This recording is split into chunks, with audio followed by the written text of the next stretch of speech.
I've been lived here all my life on the farm. My dad farmed here before me and my granddad before that, so we've been here for probably going on 100 years now. Jonathan's dad, Philip, had a plan for the farm's future, pass it on to his son. Then, last autumn, suddenly that idea didn't seem so simple. The government announced plans for farms to pay 20% inheritance tax, half the usual rate, on estates worth more than £1 million. The day before that announcement at the budget, Philip was found dead at the farm. He cared for his wife, who had dementia.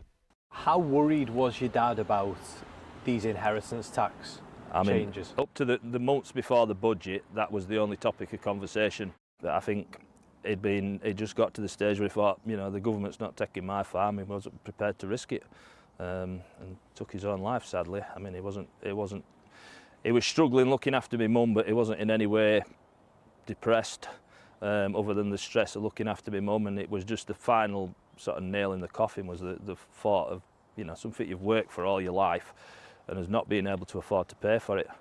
So the margins are really tight?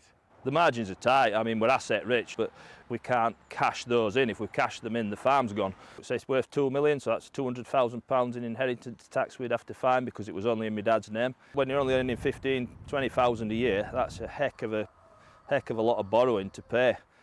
Although it's still possible to pass on £3 million worth of value before being affected, the policy drove farmers to protest in Westminster, yet ministers are ploughing ahead with the plans. The inheritance tax change is due to come in next April.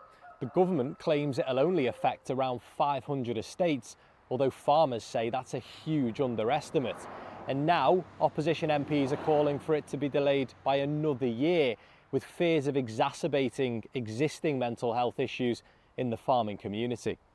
We have families up and down the country in farming who simply were not ready for this. They were given. Charlie Dewhurst sits on the select committee that scrutinises farming policy.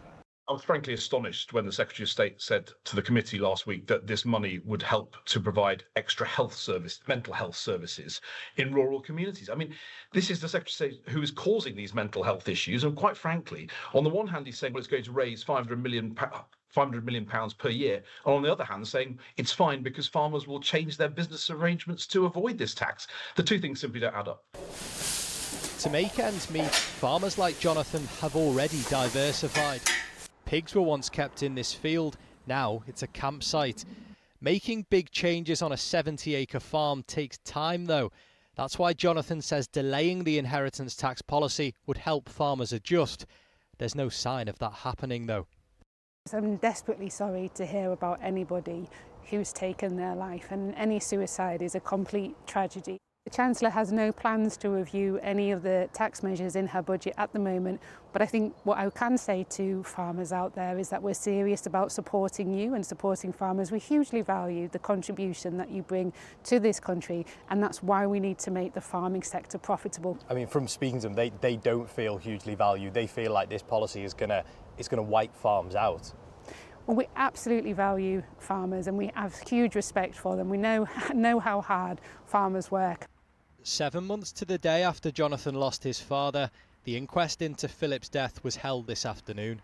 It found that a combination of his caring responsibilities and worries over new inheritance tax rules caused him to take his own life. Without that financial stress, Jonathan believes his dad would still be here.